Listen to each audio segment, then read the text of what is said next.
Oke, saya mulai saja ya. Ini hanya ada 7 mahasiswa yang 9 termasuk saya. Saya mulai dulu. Bismillahirrahmanirrahim. Assalamualaikum warahmatullahi wabarakatuh. Waalaikumsalam. Waalaikumsalam. Assalamualaikum warahmatullahi wabarakatuh. Waalaikumsalam warahmatullahi wabarakatuh. Oke, selamat siang semuanya. Siang, Bu. Baik. Siang, Bu. Ya, kita melanjutkan apa yang sudah kita agendakan seperti yang sudah saya sampaikan di hari Jumat kemarin ya. Bahwasanya hari ini kita akan praktikum. Jadi praktikumnya itu secara daring atau secara online. Jadi untuk mikrobiologi dan parasitologi itu semua acara-acara praktikumnya akan dilaksanakan secara daring. Nanti akan saya sampaikan beberapa hal yang berkaitan dengan praktikum sebagai pengantar dan bagaimana sih nanti mekanismenya. Jadi harapannya meskipun kita secara daring, tetap kalian itu harus melaksanakannya dengan profesional ya. Jadi tetap nanti akan ada laporan. Justru disitulah letak dari perbedaannya. Jadi akan lebih mendetail karena kan kita tidak langsung ada di lab. Jadi bagaimana caranya kita bisa menggantikan video itu sebagai praktikum kita meskipun kita tidak melakukan secara langsung itu di laboratorium ya, harapannya seperti itu. Oke, saya coba share screen dulu.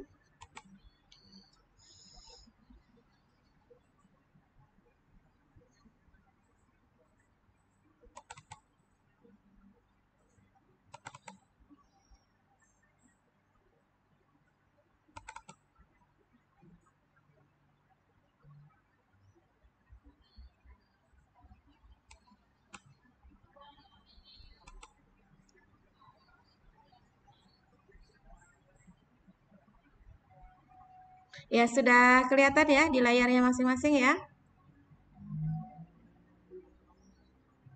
Sudah?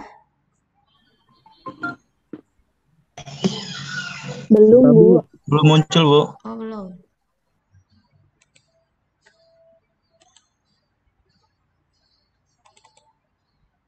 Oke, sudah kelihatan?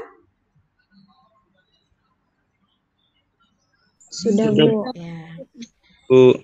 Oke, saya mulai dulu untuk pengantar praktikum mikrobiologi ya yang akan kita lakukan secara online. Jadi, sesuai dengan jadwal, kita akan melaksanakan praktikumnya itu kalau sesuai jadwal hari Jumat ya, pukul 10 sampai 12 dan teorinya itu Sabtu pukul 13 sampai 13.50 atau hampir mendekati pukul 2 ya. Baik, di sini saya akan menyampaikan dulu tata tertib praktikum. Ini tetap saya sampaikan meskipun kita tidak melaksanakan praktikum secara daring, secara offline ya atau di laboratorium. Karena ini akan menjadi dasar ya sebelum kalian itu melaksanakan praktikum untuk mikrobiologi dan parasitologi. Jadi semuanya harus dijalani ya. Nah, yang saya berikan warna merah ini berarti yang tidak perlu kita lakukan pada saat seperti ini ya. Sedangkan yang warna hitam itu masih bisa kita laksanakan. Jadi harapannya yang berwarna hitam ini masih bisa dilaksanakan ya. Jadi meskipun kita daring tetap harus dilakukan secara profesional. Oke, yang pertama praktikan, di sini praktikan maksudnya adalah mahasiswa peserta praktikum ya, itu wajib hadir 5 menit sebelum praktikum berlangsung. Ya ini selayaknya mata kuliah yang lain, baik itu teori ya maupun praktikum juga tidak diperkenalkan terlambat seharusnya ya. Jadi kalau sudah saatnya jam 1 itu harus sudah masuk Zoom ya. Kemudian karena nanti saya itu tidak mengadakan pretest, pretest itu artinya di awal ya, tapi saya itu akan mengadakannya post test ya. Post test itu berarti di akhir. Jadi setiap kita melaksanakan praktikum secara online itu nanti di akhir pertemuan saya akan mengadakan post test. Post test itu semacam tes atau evaluasi ya, yang itu soal-soalnya diambil dari apa yang sudah Anda saksikan atau apa yang sudah Anda lihat di video yang itu akan menjadi penuntun dalam praktikum acara hari itu ya. Jadi semua tergantung dari acaranya masing-masing. Nah, yang nomor 2 ini yang saya warna hitam memang tidak perlu karena ini dikhususkan untuk bagi kita yang melaksanakan di laboratorium ya, yang menggunakan jas lab, kemudian Namtek, kemudian handscoon, masker, dan lain-lain ya. Karena memang kalau saya bisa katakan kalau untuk lab mikrobiologi itu lebih strict ya, artinya harus kita lebih ekstra hati-hati karena yang kita hadapi itu adalah makhluk yang tidak terlihat, selayaknya seperti itu ya. Jadi memang kita harus benar-benar memperhatikan betul ya SOP-nya. Jadi kalau tidak boleh ya tidak boleh, kalau dilakukan ya dilakukan ya. Jadi jangan sampai apa yang itu tidak nampak ya, sekiranya itu mungkin bisa menimbulkan hal-hal yang menuju ke arah bahaya, nah itu tidak harus kita lakukan ya.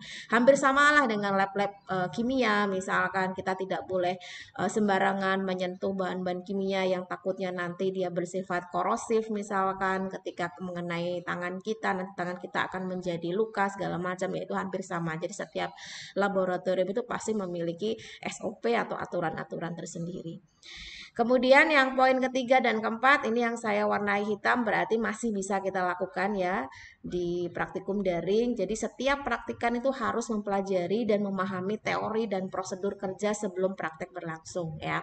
Oke, untuk hari ini masih saya bebaskan, artinya karena saya baru ngasih materinya itu tadi pagi ya. Jadi harapannya sih kalian itu sudah mendapatkan materi minimal 3 hari sebelum praktikum. Jadi kalau untuk minggu depan saya akan mencoba untuk begitu. Jadi sebelum hari H kita melaksanakan praktikum daring itu kita atau kalian itu sudah mempelajari terlebih dahulu. Minimal membaca penuntun praktikum yang sudah saya berikan ya beserta dengan PPT-nya, silakan Anda baca terlebih dahulu.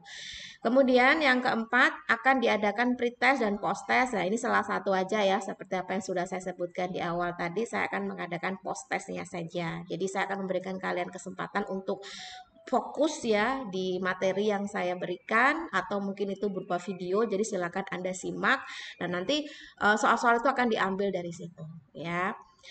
Kemudian yang nomor 5, pada umumnya memang untuk praktikum itu dibentuk kelompok-kelompok ya, yang itu nanti akan bekerja secara tim dan itu nanti akan berada pada satu meja praktikum yang sama. Oke, ini saya lewatkan karena memang tidak mungkin kita lakukan.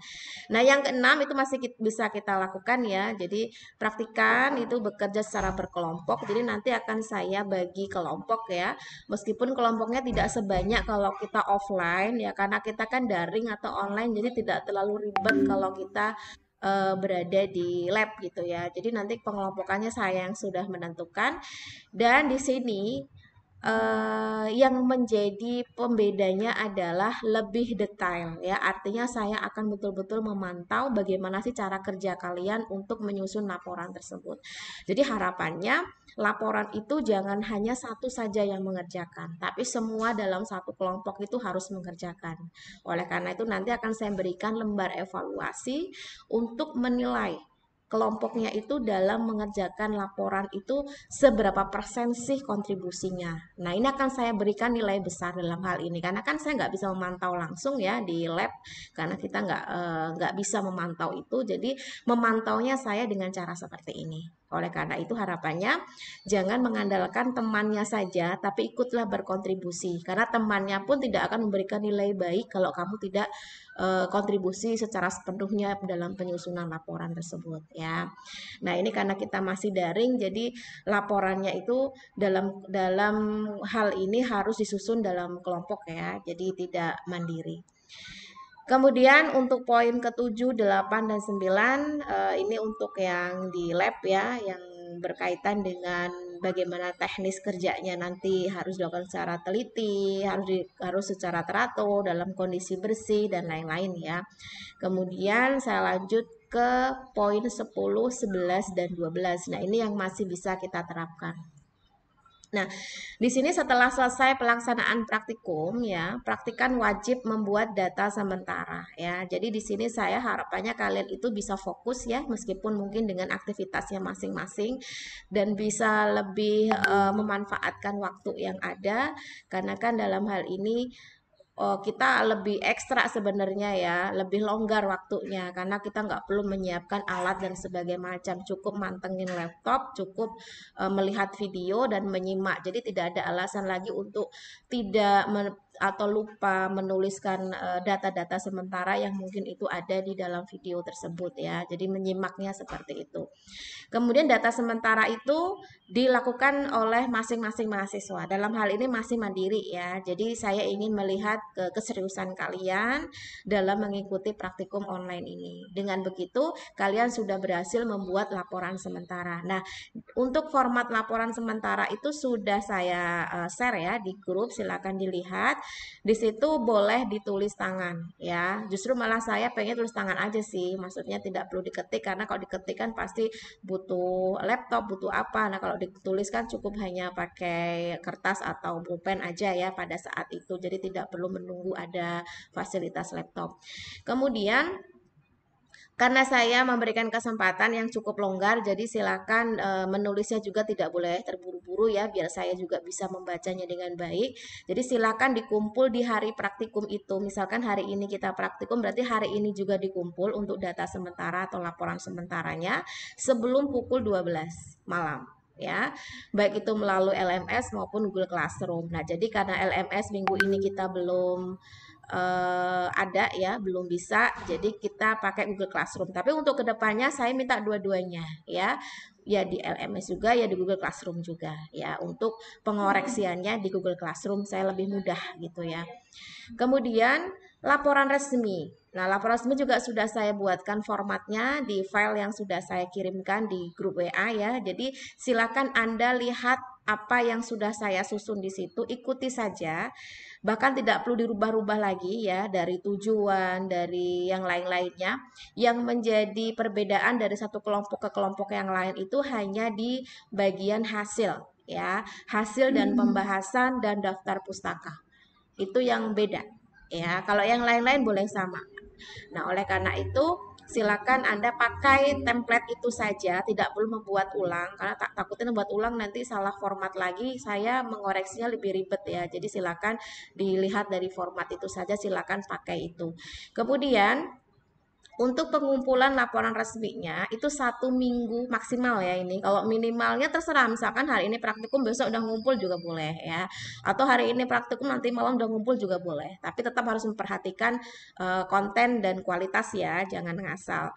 Oleh karena itu saya berikan kelonggaran maksimal 1 minggu. 1 minggu dari jadwal praktikum. Jadi berarti jadwal praktikum berikutnya ya. Jadi kalau misalkan hari Sabtu ya berarti hari Sabtu berikutnya lagi. Jadi itu adalah batas terakhir Anda mengumpulkan laporan resmi. Dan untuk satu kelompok itu hanya satu file saja yang dikirimkan, baik itu melalui LMS maupun Google Classroom. Nanti akan saya kirimkan kode untuk Google Classroom ya. Silakan bisa kalian masuk ke dalam kelas tersebut. Kemudian yang menjadi prasyarat saya ya supaya kalian lebih konsisten dalam mengikuti perkuliahan. Jadi untuk praktikum minggu berikutnya diharuskan sudah menyerahkan laporan resmi dari praktikum minggu sebelumnya. Jadi laporan hari ini harus sudah fix sebelum Anda mengikuti praktikum hari Sabtu yang akan datang. Ya, jadi kalau belum dikirim berarti Anda tidak boleh mengikuti, berarti masih punya hutang atau malah saya anggap nol. Ya, nilai laporannya adalah 0 kalau belum mengumpulkan file laporan yang saya minta untuk praktikum hari ini ya. Oke, itu untuk tata tertibnya. Sampai di sini ada yang ditanyakan? Tidak ada? Bu, Mm-mm. itu kan katanya Ibu kan tadi suruh nulis kan, Bu? Mm-mm. Terus itu di foto atau gimana nanti dikirim melalui? Iya, di foto aja. Kayak kalian ujian dengan saya waktu Anfisman kalau nggak salah. Pernah kan Oh ya? iya iya iya. Seperti itu. Nanti saya kirim kodenya untuk Google Classroom. Jadi silakan Anda masuk ke situ dulu, baru nanti akan saya kirimkan ininya bagian mana yang bisa Anda untuk mengumpulkan laporan atau data sementaranya ya. Formatnya pakai yang sudah saya share itu saja, lebih simpel karena nggak ada pembahasan. Jadi cukup judulnya ya seperti itu, praktikumnya apa, nama, kemudian apa tujuannya apa. Ini itu sudah ada di setiap laporan format laporan yang sudah saya berikan ataupun dalam penyampaian saya dalam praktikum pun sudah saya berikan ya. Oke. Nah, ini adalah judul praktikum yang akan kita lakukan. Sekali lagi, kita tidak bisa melakukan ini secara langsung di lab ya. Jadi nanti akan saya pilihkan link-link video yang sekiranya bisa membantu Anda untuk memahami ini. Jadi saya sangat terbuka lebar kalau seandainya ada yang tidak memahami, jadi mungkin bisa share di grup. Nah, tujuan grup itu ya. Jadi silakan selain untuk share-share informasi terkait tugas dan lain-lain, juga bisa untuk sesi diskusi ya. Jadi harapannya kalian lebih aktif di sana. Kemudian secara teknisnya juga karena kita sifatnya kan fleksibel ya untuk praktikum ini dan waktunya juga longgar 1 minggu ya pengumpulan laporannya. Jadi saya akan berikan kebebasan Anda kalau seandainya dalam hari itu mungkin dalam jadwal ini mungkin Anda tidak keburu untuk menonton video secara full. Oke, bisa melihat nanti setelah Anda pulang kerja misalkan. Tapi dengan catatan sebelum pukul 12 itu sudah mengumpulkan apa namanya data atau laporan sementara ya. Jadi tidak harus selesai dari pukul 13 sampai 14. Paham ya sampai sini ya. Jadi silakan saya berikan kebebasan itu, tapi dengan catatan harus sudah mengumpulkan laporan sementaranya sebelum pukul 12 malam. Ya, jadi misalkan pulang sore atau mungkin jam 8 malam nanti baru ngeliat videonya juga boleh ya. Apa saja sih yang akan kita praktikumkan di sini? Yang pertama adalah pengenalan alat-alat laboratorium. Nah, ini akan lebih banyak terkait apa-apa saja sih alat-alat yang dibutuhkan dalam lab mikrobiologi ya, khususnya tentunya berbeda kan dengan lab-lab yang lain. Kemudian yang kedua adalah teknik sterilisasi. Ini kaitannya dengan bagaimana sih caranya supaya tidak ada kontaminasi dari mikroba-mikroba lain yang tidak kita inginkan. Jangan sampai mikroba yang tidak kita inginkan justru ada di situ, atau mikroba yang kita inginkan justru nggak ada di situ. Nah, ini kan kita sudah menyalahi prosedur ya, berarti tidak akan mendapatkan apa yang menjadi tujuan dalam praktikum itu. Kemudian yang ketiga adalah pembuatan media. Maksudnya apa? Pembuatan media di sini kita ingin memberikan semacam media tumbuh untuk mikroba yang akan kita kulturkan atau yang akan kita tumbuhkan ya. Jadi harapannya kita itu memberikan nutrisi atau memberikan makan bagi mikroba yang itu biasanya hidup di alam bebas tapi kita kulturkan atau kita tumbuhkan di laboratorium. Nah, itu ya mungkin sekarang masih banyak yang belum yang gimana ya. Oke, nggak masalah, nanti pelan-pelan akan saya berikan pengantar, jadi minimal kalian tahu bagaimana sih caranya mengetahui bakteri yang memang itu bersifat patogen, misalkan yang spesifik yang saya sudah jelaskan kemarin ya, misalkan salmonella. Bagaimana caranya kok kita tahu itu adalah salmonella kalau kita nggak menumbuhkan dulu. Nah, menumbuhkan di tempat yang memang kita desain khusus supaya bakteri tersebut bisa tumbuh dengan baik di media tersebut. Nah, tentunya setiap mikroba itu membutuhkan jenis media yang berbeda-beda ya. Nanti kita akan belajar itu.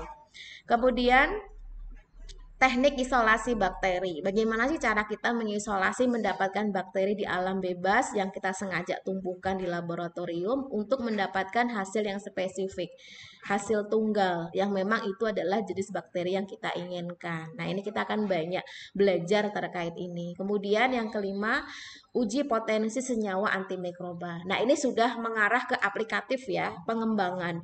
Jadi harapannya kalian itu nanti setelah selesai untuk studi D3 ini harus punya apa ya, semacam bukan hanya gambaran ya, tapi semacam cita-cita ingin mengembangkan sebuah kayak semacam kekayaan alam yang ada di lingkungan kita untuk kita kembangkan, misalkan ingin menghasilkan obat misalkan yaitu berbasis herbal. Nah, ini kan menjadi peluang besar ya. Nah, salah satunya adalah senyawa antimikroba. Maksudnya apa sih senyawa antimikroba ini? Senyawa antimikroba ini yang biasanya ada di dalam tumbuhan ya. Misalkan itu kita ambil dan ternyata dia punya efek bisa membunuh untuk mikroba.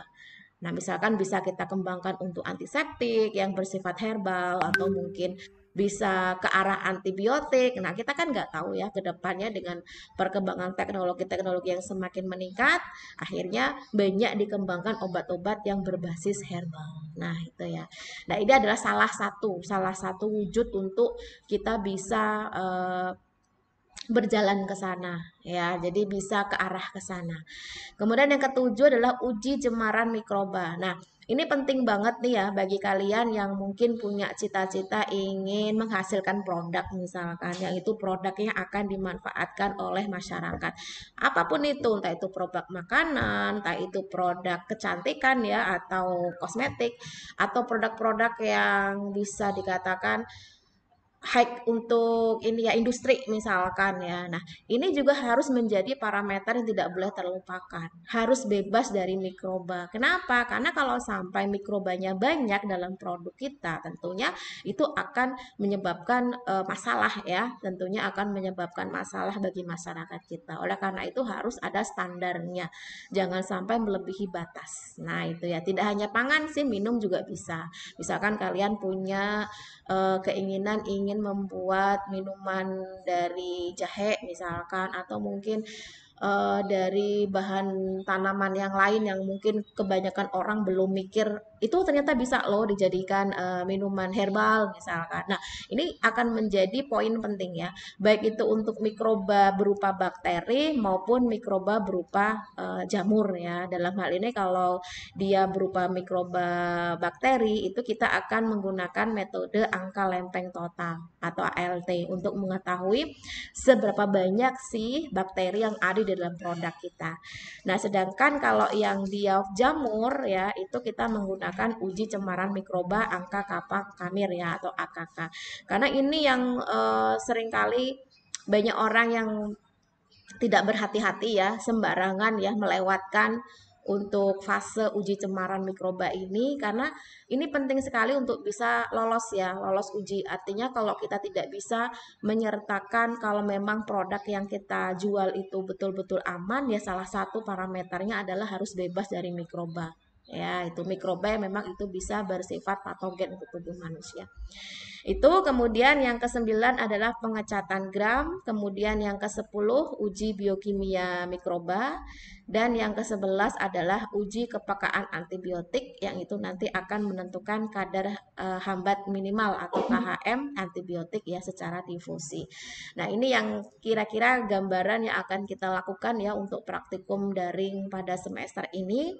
Jadi nanti siap-siap bagi kalian untuk belajar lebih ekstra. Kenapa? Karena memang kita tidak menghadapi secara langsung di laboratorium. Kita hanya mengamati melalui video. Dan saya pun tidak akan menutup kesempatan hanya video yang saya share ya. Bisa kok kalian cari-cari di video-video lain yang mungkin lebih kalian bisa pahami atau apa. Karena yang saya ambil itu kan hanya sebatas sampelnya saja. Contoh dari salah satu banyak dari video-video yang sudah ada di YouTube ya. Jadi silahkan kalian bisa belajar banyak dari berbagai sumber dalam hal ini.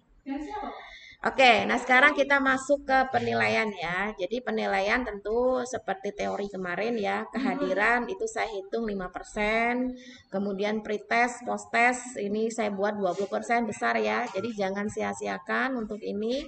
Kemudian laporan sementaranya 10%, laporan resminya 30%, responsinya 20%. Responsi itu maksudnya ujian akhir ya, ujian akhir untuk praktikum kita di akhir semester. Kemudian keaktifan penyusunan laporan sementara dan resmi. Nah, saya juga akan menilai seberapa aktif kalian mengumpulkan laporan sementara dan seberapa aktif kalian dalam mengerjakan laporan resminya dengan kelompok Anda masing-masing ya.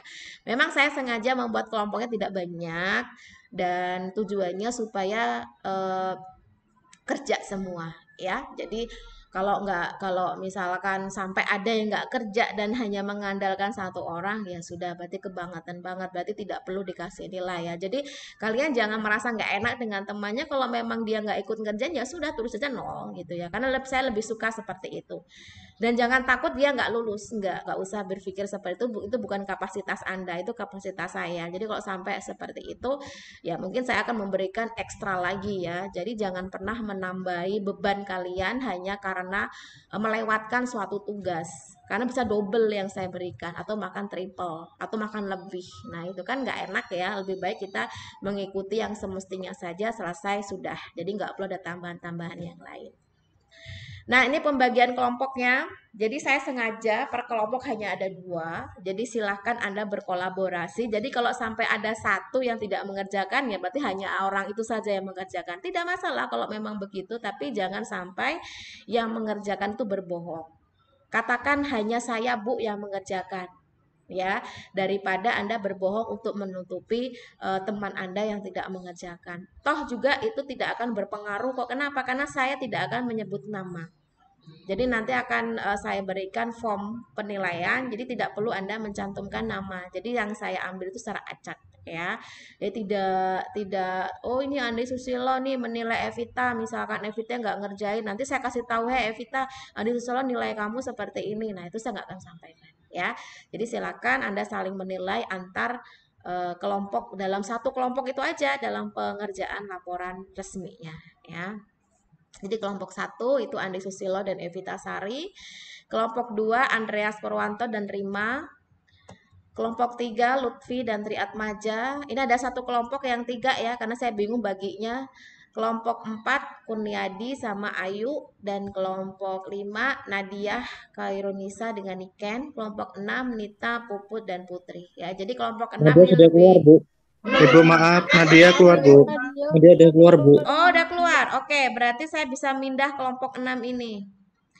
Ini kelompok 6 ada semua ya? Ada semua Bu, kelompok Oke, 6. berarti Nadia saya pindah. Saya hapus, saya ganti Putri. Dah pas kalau kayak gini. Saya awalnya bingung. Ada 3, ada 2 kan. Jadi sekarang udah pas ya, 2-2 semua. Oke, jadi silakan itu bekerja, silakan kalian memberikan kontribusi untuk kelompoknya masing-masing karena nilainya lumayan besar nih ya, laporan resminya 30% ya. Ini untuk pengantar. Ada ditanyakan? Kalau tidak saya langsung ke praktikum untuk pengenalan alat-alat. Jadi nanti setiap alat ini akan saya berikan link ya, link YouTube ya. Jadi tidak harus hari ini jam ini selesai ya. Jadi silakan Anda bisa melihat di sela-sela Anda bekerja. Yang penting pokoknya sebelum pukul 12 harus sudah punya laporan data sementaranya ya.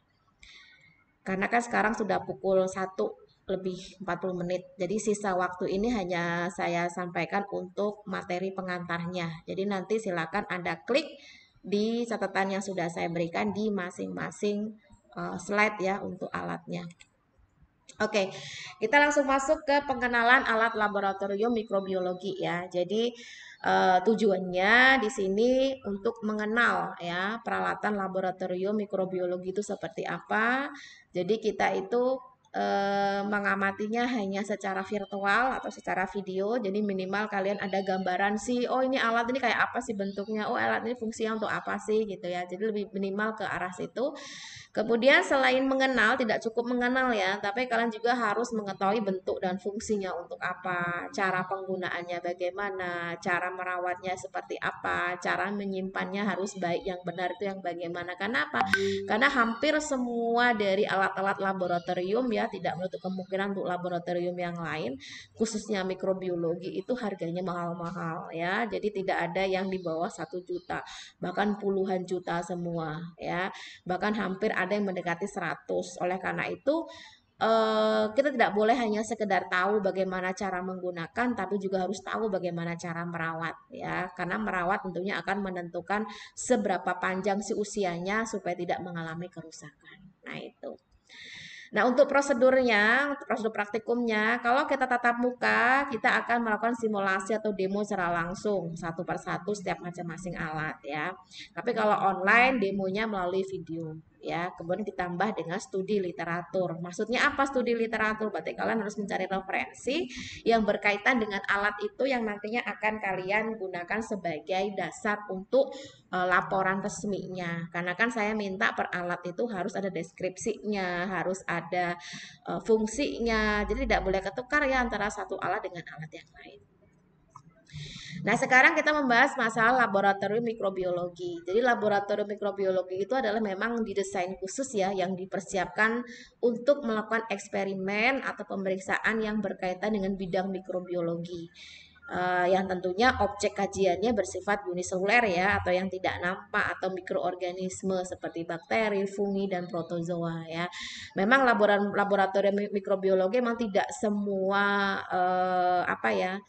instansi itu lengkap ya, tergantung peruntukannya. Tapi kalau untuk rumah sakit, skala-skala rumah sakit memang harus lengkap karena tentu di sana membutuhkan pemeriksaan-pemeriksaan laboratorium yang itu melibatkan bakteri-bakteri patogen ya. Bahkan keamanannya pun harus benar-benar ditingkatkan sesuai dengan level-levelnya gitu ya. Jangan sampai justru malah orang-orang yang berada di sekitarnya itu terinfeksi karena adanya mikroba-mikroba yang ada di lab itu. Jadi memang tidak boleh sembarangan orang masuk ke dalam laboratorium tersebut ya.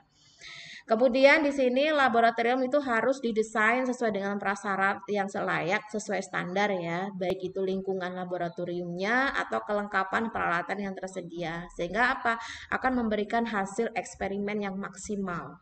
Selain memberikan hasil yang maksimal juga menjaga keselamatan bahkan keamanan ya bagi teknisinya. Nah ini karena teknisinya itu resiko besar ya untuk mengalami infeksi kalau dia berada di lingkungan laboratorium untuk mikroba yang bersifat patogen. Nah itu ya, jadi memang harus hati-hati betul.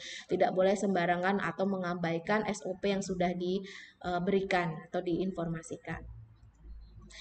Nah, di sini ada dua syarat untuk kondisi lingkungan dari laboratorium ya. Ada yang laboratorium kering dan laboratorium basah. Maksudnya apa? Jadi dalam laboratorium itu terbagi dua bagian.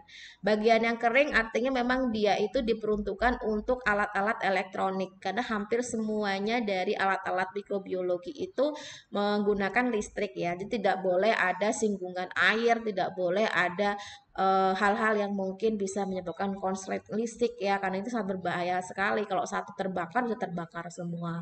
Kemudian harus ada pengendalian suhu, ini yang paling penting. Karena apa? Karena banyak alat-alat elektronik itu bisa rusak kalau suhunya panas. Makanya biasanya harus dalam kondisi yang suhu dingin ya, yang menggunakan AC atau mungkin pengatur kelembapan dan kebersihan ruangnya itu harus benar-benar bagus ya. Jadi sirkulasi udaranya itu bisa seimbang ya. Jadi jangan sampai ada polusi-polusi udara yang justru itu akan menyebabkan kerusakan-kerusakan alat yang ada di situ.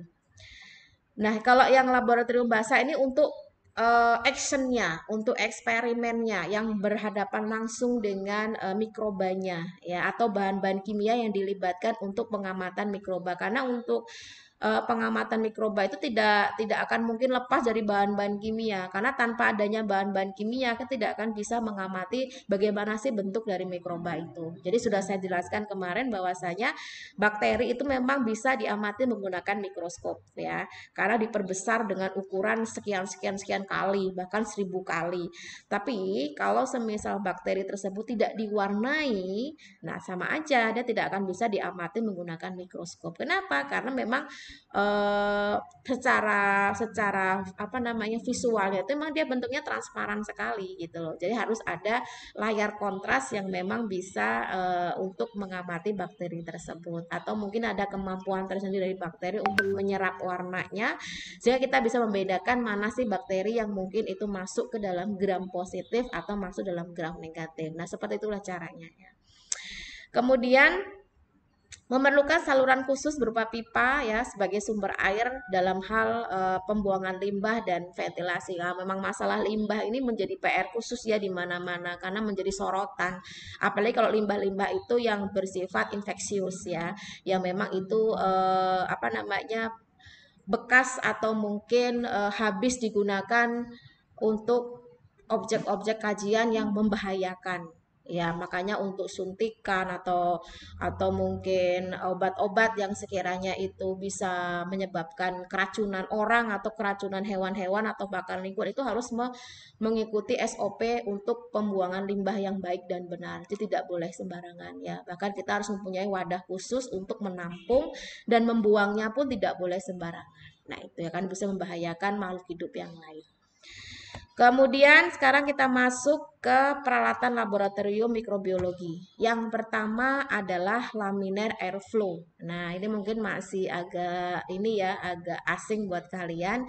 Jadi saya kenalkan ini adalah laminar airflow. Jadi kalau dilihat gambarnya seperti ini ya. Jadi kayak kerobong, kayak wadah makan ya, kayak warung-warung makan, tapi jangan salah, ini adalah tempat yang paling steril ya. Kenapa? Karena ada UV-nya, kemudian ada pola aliran udara yang bagus, kemudian aseptis ya, jadi bolak-balik disemprot sama alkohol. Karena apa? Di sini sebagai ruang untuk menumbuhkan mikroba. Kenapa? Karena kalau sampai mikroba itu ditumbuhkan di tempat yang tidak aseptif, jadi bukan mikroba yang kita inginkan yang tumbuh, malah mikroba yang lain yang tumbuh. Nah, ini sama halnya dengan percobaan kemarin ya, Francisco Redi dengan Aristoteles ya, yang kok bisa nih kaldunya kok bisa berisi mikroba yang ditunjukkan dengan warna yang keruh ya, bisa saja karena kan posisi tabungnya terbuka, bisa jadi mikrobanya masuk ke dalam tabung itu bersama udara. Nah itu jadi kita meminimalkan hal-hal seperti itu, jadi kita harus melakukan sterilisasi yang sangat seketat mungkin ya, jangan sampai justru mikroba yang kita inginkan itu tidak ada, bahkan mikroba yang tidak kita inginkan malah ada. Seperti ini penting banget kalau untuk diagnosa ya. Kenapa? Karena jangan sampai salah. Misalkan ada seseorang yang diduga terkena TBC. Kita nggak bisa dong mengatakan seorang itu kena TBC kalau belum ada lampiran dari hasil laboratorium ya yang menyatakan positif TBC. Betul-betul dalam sampel dahaknya itu ada tuberkulosisnya. Kalau belum dilakukan tes, ya, namanya adalah uji BTA. Nah, nanti kita akan belajar itu. Nah, kalau misalkan sudah dilakukan pemeriksaan laboratorium, baru deh kita bisa mengatakan oke, benar, berarti memang harus melakukan treatment, misalkan pemberian antibiotik selama 6 bulan misalkan. Tapi kalau belum itu ya belum bisa kita ke arah sana. Nah, ini kan menjadi kunci ya, kunci untuk menentukan apakah seseorang itu betul-betul terinfeksi TBC atau tidak. Nah, makanya kalau misalkan kita tidak melakukannya secara aseptif, ya kalau semisal yang diamati itu memang betul-betul TBC dari sampel dahak yang diberikan, atau malah sebetulnya ada tapi karena dia sudah dimasuki bakteri lain malah lenyap kan, akhirnya malah yang tumbuh bakteri lain. Nah, ini akan menyamarkan hasil ya. Nah, ini akan berbahaya sekali dalam penentuan diagnosa. Jadi sebegitu pentingnya alat ini supaya jangan sampai terjadi kontaminasi. Namanya adalah laminar airflow cabinet atau LAF, itu sudah cukup ya. LAF itu kependekannya atau singkatannya. Jadi silakan Anda lihat nih ya tutorialnya di sini, silakan Anda klik saja untuk lebih lanjutnya. Yang kedua adalah timbangan digital, neraca digital. Nah, ini sudah umum ya, kalian bisa melihatnya. Jadi kita pun dalam memberikan bahan-bahan yang dibutuhkan dalam pemeriksaan mikroba misalkan itu tidak boleh sembarangan ya. Tidak boleh menggunakan timbangan-timbangan pasar misalkan, nggak boleh. Harus digitnya harus jelas, 0,0 nggak boleh. Misalkan saya butuhnya 0,5, terus di situ 0,9, alah itu cuma selisih berapa, 0, nggak boleh, harus tepat dan akurat ya, tidak boleh lebih, tidak boleh kurang. Jadi kalau kita menggunakan neraca analitik ini, jadi lihat kayak pada gambar 0,0000, nah ini bisa keisi semua. Jadi jangan pernah menyamakan satu, misalkan masih 0,000 dihitung satu, nggak bisa ya. Jadi harus betul-betul mengikuti prosedur yang ada. Nah, silakan nanti Anda lihat di sini ya lebih jelasnya. Jadi sini untuk mengetahui massa atau berat dari sampel atau bahan yang dibutuhkan dalam pemeriksaan ya. Kemudian yang ketiga adalah autoclave. Nah, autoclave ini yang menjadi hal yang sangat penting ya dalam laboratorium mikrobiologi. Kenapa? Karena ini menjadi penentu keberhasilan dari pemeriksaan ya. Jangan sampai apa yang kita periksa itu bukan sesuatu yang kita inginkan. Kenapa? Karena sudah mengalami kontaminasi, sudah mengalami masuknya mikroba lain dalam sampel tersebut atau alat-alat yang kita gunakan. Oleh karena itu, semua bahan-bahan, semua alat-alat harus dibersihkan dulu, tapi tidak cukup bersih, harus steril. Caranya apa? Dengan cara menggunakan alat-alat, salah satunya adalah autoclave ya. Jadi, secara prinsipnya autoclave ini menggunakan uap air panas ya, yang bertekanan 1 atm ya, dan suhunya itu sampai 121 derajat Celcius selama 15 menit. Ya, ini kalau kalian pernah lihat panci presto ya, nah kurang lebihnya seperti itu. Jadi sangat berbahaya sekali kalau panci presto itu dibuka sebelum selesai, atau mungkin sudah selesai tapi suhunya belum turun. Kenapa? Karena kalau sampai dibuka uapnya akan nyembur ya. Nah, ini berbahaya sekali bagi praktikan. Jadi betul-betul diamati sekali kalau suhunya sudah 0 ya, itu kan sudah ada pengatur suhunya ini ya. Sudah 0, nah baru bisa dibuka. Itu aja masih agak panas ya. Oleh karena itu memang kita harus hati-hati dalam menggunakannya, tidak boleh sembarangan. Tapi sudah dipastikan alat-alat yang di autoclave itu sudah steril atau sudah bebas dari mikroba apapun itu, karena dinyatakan sudah mati dengan kondisi di suhu 121 derajat Celcius ya. Tentunya alat-alatnya juga itu tidak semua alat-alat bisa ya. Kita ada pilihan kalau sampai dia tidak tahan panas atau tidak bisa terkena air atau uap air, kita bisa menggunakan alat lain. Jadi kita menyesuaikan dengan kondisi alat yang kita ingin sterilkan seperti itu. Nah, oven di sini juga masuk ke dalam alat sterilisasi ya. Jadi sterilisasi yang memang kita gunakan tapi tidak menggunakan prinsip uap air ya seperti autoclave ya. Jadi dia itu menggunakan hantaran uap panas ya, tanpa air. Tidak membutuhkan air dalam hal ini. Jadi secara elektrik. Nah, ini bisa untuk mensterilkan misalkan seperti cawan Petri ya, labu Erlenmeyer, pipet ya, dan kemudian yang lain-lain yang berbahan kaca misalkan, yang terutama sih bagi bahan atau barang-barang yang mudah rusak kalau itu diberikan panas uap air ya. Nah, itu kita bisa menggunakan oven di sini. Silakan dilihat ya di linknya ini untuk lebih lanjutnya. Kemudian hot plate stirrer di sini untuk memanaskan larutan dan mencairkan media. Hot plate ini seperti pemanas ya, pemanas biasa lah, yaitu kayak kompor elektrik, tapi lebih untuk laboratorium ini kita berikan magnet di sini karena selain memanaskan juga bisa mengaduk secara otomatis tanpa kita mengaduk dengan menggunakan spatula ya. Jadi dibiarkan mandiri dia, jadi biar muter-muter sendiri sampai selesai ya. Kemudian mikroskop, nah ini mikroskop sudah kita bahas kemarin ya, untuk mengamati mikroba yang tentunya tidak terlihat oleh mata. Kemudian prinsipnya itu dia meneruskan cahaya, kalau dia itu berasal dari sumber cahaya maupun listrik maupun cahaya yang lain, itu pada prinsipnya itu meneruskan cahaya ke lensa objektif untuk menghasilkan bayangan yang lebih besar daripada aslinya ya, bahkan bisa sampai 1000 kali ya kalau untuk cahaya, kemudian sampai 1.000.000 kali kalau itu adalah elektron seperti itu. Kemudian colony counter itu alat yang digunakan untuk menghitung berapa sih jumlah bakteri dalam cawan Petri yang itu ditumbuhi oleh bakteri atau mikroba. Karena kan kita pengen mengetahui, misalkan kita punya produk nih, layak nggak ini dijual kalau kita belum menyertakan daftar hasil dari pemeriksaan laboratorium mikrobiologi yang menyatakan, oh kandungan E. coli-nya rendah, rendahnya seberapa. Nah, ini punya standar ya. Nah, standar itu dihitung dari apa ya? Dari salah satunya dari colony counter ini, untuk menghitung berapa sih jumlah bakteri yang tumbuh nih. Tentunya semakin banyak yang tumbuh tentunya akan semakin jelek kualitasnya ya, menunjukkan kalau memang produk tersebut tidak layak untuk dijual seperti itu. Nah, ini penting sekali ya kita lampirkan. Jadi untuk mengetahui kualitas dari produk tersebut, jadi tidak hanya sekedar oh bagus loh makainya, misalkan dia berupa krim misalkan ya, krim yang memang untuk memutihkan misalkan, tapi juga dilihat parameter-parameter lain baik itu dari segi kimiawinya, fisikanya maupun biologinya ya. Misalkan kalau kimiawinya itu tidak boleh mengandung bahan-bahan yang berbahaya, misalkan itu bisa merusak kulit segala macam. Nah, untuk standar mikrobiologinya ya ini tidak boleh adanya cemaran mikroba yang membahayakan gitu. Kemudian bunsen.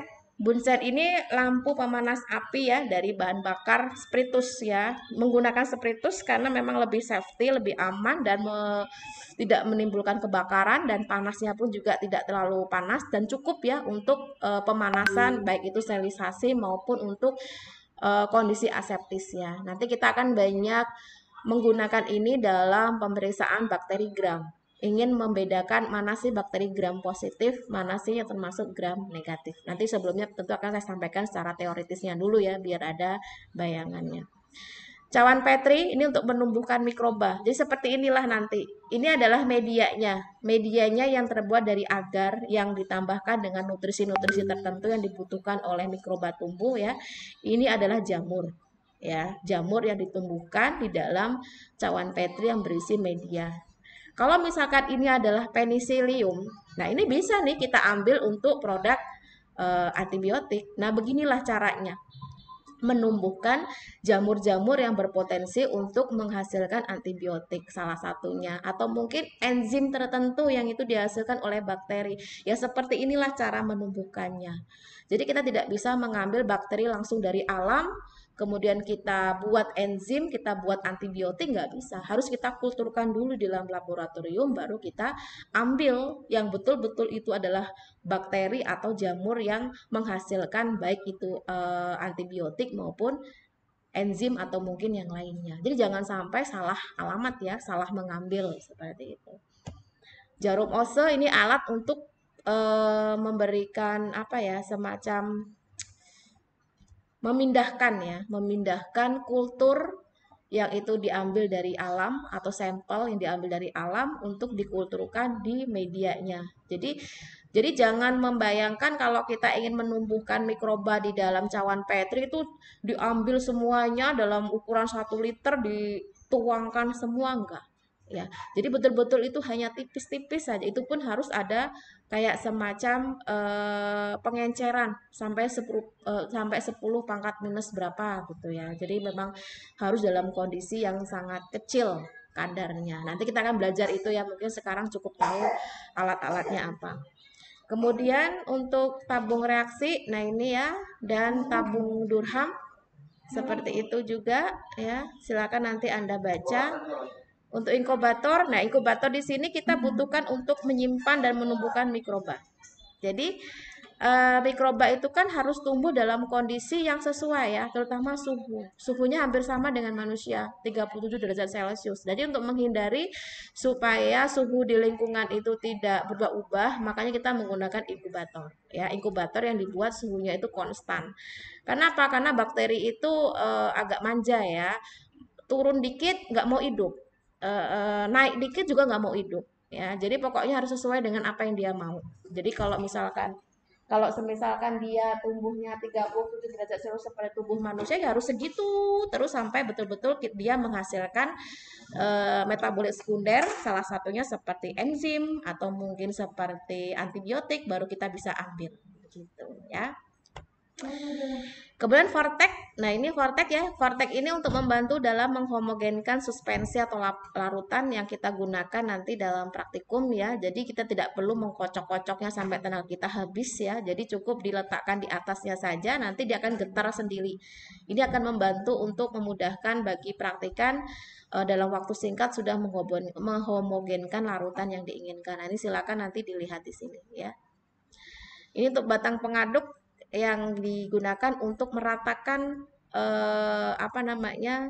kultur yang nantinya akan ditumbuhkan dalam media. Nah, supaya rata gitu ya. Ya, mungkin ini masih agak bingung kalian. Nanti kalau sudah saya masuk ke dalam bab isolasi mungkin akan lebih mudah untuk dipahami. Jadi saya akan jelaskan tahap per tahapnya ya. Oke, itu pas pukul 2 kita selesai. Jadi Nanti silakan yang sudah saya berikan link-linknya itu Anda lihat. Itu tidak panjang kok, setiap video hanya beberapa menit saja. Jadi supaya kalian tahu realnya seperti apa dan bagaimana cara penggunaannya. Jadi silakan Anda simak satu persatu.